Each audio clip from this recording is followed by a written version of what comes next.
Hello, hello. Welcome back to my channel. I'm Leslie Hooper. I'm Steph Miramontes.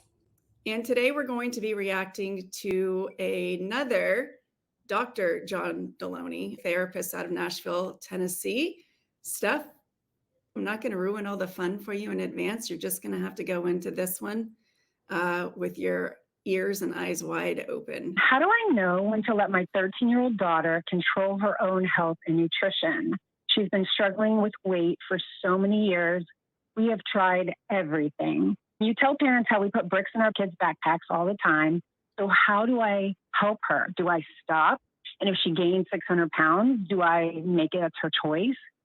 I'm tired of talking about food and exercise all the time. She can't put a piece of food in her mouth without feeling judged. So I'm not looking for nutrition or exercise help from you. How do I let my daughter know she is seen and she is loved and she is not judged? Where does she get that message that she's being judged? Well, I've noticed over the past year or so that she goes and eats in her room. She'd prefer to eat in her room because then she actually said, if I go and I have my meal in my room, then I can eat in peace and I don't feel like someone's looking at me, whether it's me or whether it's dad or her brothers. Because of her weight gain over the years, I'm trying to help her with portion control and, better choices and making sure we have healthy food. But I just feel like just her personality, her demeanor, I don't know. She gets mad. She asks me if I get mad at her, like if she's still hungry and she wants seconds. She's like, well, are you mad because I want seconds? Are you mad because I put too much salt? Are you mad because I chose, I don't know. How long have you been after her for this? Years, at least 4 years. She's probably gained 100 pounds in the last 4 years. What changed in her life 4 years ago? School got rough and COVID made it, worse. So she was home a lot, had a lot more access to food, and it can be healthy food. It's not just, junk food that she loves to eat. It can be healthy food that she just likes to eat. What happened at home? I don't know. I've thought about that because I had a feeling you'd ask. I can't really pinpoint any particular thing that may have caused it. Okay, I'm just going to stop here for a second. First impression, thoughts? Honestly, I think they're both somewhat on the right track here. Obviously, daughter feels judged. There's a reason she feels judged. She's being monitored. She's being watched. If she knows to ask the question, are you mad that I put too much salt? We've obviously had conversations about how salt is a problem or something like that, right? Unless she's doing this research on her own, which is entirely possible. 13-year-olds got the internet, but it sounds like there's been plenty of I've tried everything's going around. And so I imagine that's where all this is coming from. I love the way that mom ended the letter. I'm not looking for diet and exercise advice. I want her to feel loved and seen. How can I help her? And I empathize a lot with parents who are going through this because nobody wants to watch their kid go through something that is going to make them suffer. And clearly, when someone over 4 years' time has put on 100 pounds, they're already suffering. Something is already going on. And I'm sure some of it has to do with whatever he's getting to, what has changed, what has shifted. I'm sure some of it has to do with that. And then the other is this compounded problem where eventually we're building scarcity in. Like, you've got to get your shit together. You've got to fix this. You have to stop eating so much. And when we build that scarcity and that thought process of eventually you're going to have to stop eating so much, the voice in the head, that the inner overeater, starts getting louder and more demanding because it's sort of that Last Supper mentality each and every day. And as someone who's 13, who doesn't even have a handle on their emotions even close yet and changes probably from hour to hour, this is a difficult thing to deal with. We're focusing on the food and we shouldn't be.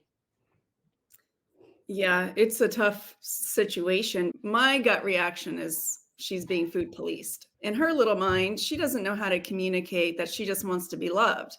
And of course, she's going to try to do the right things in front of her mother, her parents, her brothers, it sounds like, because she wants their acceptance, as all humans do, but especially at that age. And I think that she wants to do the right thing because that means she gets the pat on the back and the atta girls. But also, like you just indicated, there's a degree of freedom is being taken away and her independence. And she already feels like there's something wrong with her. And so she's just coping like a 9, 10, 11, 12-year-old would. She doesn't have that emotional maturity to be able to connect those dots. And honestly, I'm not sure her mom does quite either. I feel like maybe at one point she did more food policing and then over time has realized that maybe has backfired and it's not as helpful, but the standard has already been set. The message has already been instilled. That seed has been planted. And so now it's kind of trying to backpedal and undo some of that, but she already knows. It makes me curious what mom's relationship with food is also like. Is mom a dieter? Does she yo-yo? Has Yeah. she had some of this just based on personal experience? A lot of this stuff gets projected and handed Yes. down out of fear of sharing their own experience. You know, they want to save Well, their like child from what projecting. they experienced in their own bodies, in their own lives, and how difficult that's been for them. Yeah. Yeah, exactly. And so just trying to protect her from some of the pain that she has experienced in her past as well, which is probably the most common thing that I have seen with parents in this scenario, or children in this scenario too, for that matter. All right, let's go ahead. Are you and your husband overweight? Are you all super fit? Here we go. We are fit. We are fit. And she knows that I had struggled with weight when I was her age and kind of got that together 30 years ago. And yes, we are and that's the thing. We try to set a model for her that we have healthy foods. Her brothers are fit. We all exercise daily. And then, I've encouraged her. It has to be something she likes to do. I like to run. She's not a runner. Her dad's not a runner. So I'm like, let's do something fun. We've put her in classes, gymnastics. We play tennis. We dance. She's big into theater. I don't know. And I guess what I really need your help with is do I just let her do her own thing? Because I find myself every time she is eating, looking at what she's eating and how much she's eating, because she does ask me, Mommy, you got to help me. Please help me. I don't want to be this way. But then when I do help her, then she gets upset with me because she doesn't like what I have to say, or if I restrict her and tell her. That's because that's not the no. question she's asking you. Okay. The question she's asking you is, Mommy, why don't you love me? Mm. And kids don't know how to ask that question. And so they say, are you proud of me? Do you like my straight A's? Did you see that goal I scored? Mm-hmm. Did you see how I lost 5 pounds? They're not asking you to look at the scale or look at the soccer ball. They're saying, am I finally enough? Am I enough now? Yeah. And whether it's genetic, whether it's learned behavior, whether it's all of that stuff combined, it sounds like your daughter's been asking for a long, long time. Do y'all love me? And when she gets an answer that's conditional, she goes to the behavior, again, whether learned, whether genetic, whether whatever, that makes her shoulders drop finally. And then it starts the shame spiral again. And then she starts saying, does anybody see me? Does anybody love me? And I think for a long, long, long time, your daughter's known she's not good enough. Let me say it this way. She's not doing it right. Whatever it is. She's not doing life right. And she watches her brothers get praised. She watches you and your husband praise each other. And that little part of her body in her brain says, we're not welcome here. And so, no, I think it would be I think y'all have gotten into a dance over the last 4 years and probably started before this. And here's the dance. She comes in and gets something to eat. She catches you wince. She catches you glance out of the corner of your eye. And she knows, I'm being judged. I'm out of here. or I'm going to eat this. And the only thing that makes her feel better is eating again, because she doesn't have access to alcohol or cigarettes or sex or any of the other stuff that that grown-ups use, or busyness. It's just a dance. What y'all need desperately is professional intervention. Not on the food part will come. You'll have to address that. But what you really need is y'all have to go through a season where she knows you and your husband love her no matter what. And that can't just be saying we love you. Yep. It's funny because I didn't watch that entire clip, but I think you and I were onto something there. Yeah. It's heartbreaking because, I mean, spot on. Right? That's so predictable. So predictable. And one thing that stands out to me so loud is I had that problem when I was her age, and then I got my life together. And so now we're saying your life isn't together. Now we're saying there's a right and a wrong way to have a body, and you, my friend, have the wrong one. I've got the right one. Dad's got the right one. Bro's got the right one, but not you. Not you. You don't have the right one. You have a problem to fix. And I get it. It is a problem.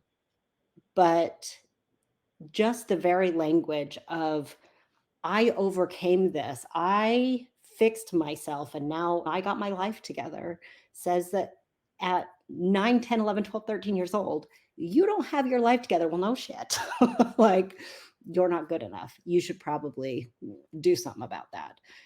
Nobody needs that message. Just doesn't feel good, just doesn't help anyone, and it doesn't solve the problem. He is spot on. It's a love issue. Not that mom doesn't love her baby.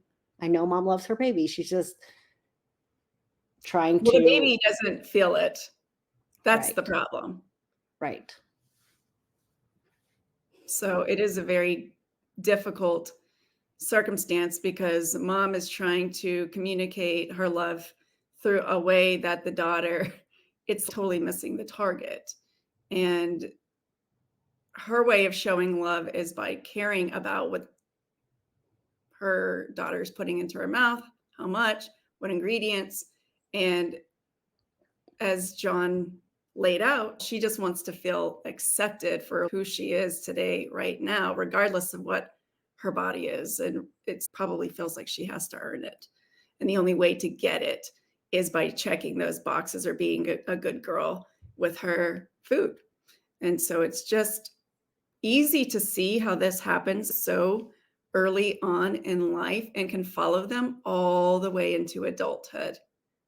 I mean, this 13-year-old could just as easily be one of our 33, 43-year-old clients and still looking for their mom's love through food. We see it all the time. Yeah, we don't grow out of that until we can see it, and we can heal it. I appreciate and respect that her mom is catching it and seeking professional help at an early age, because that does give her a big advantage in being able to course correct. Yeah, I think that he's kind of nailed it. Express the love.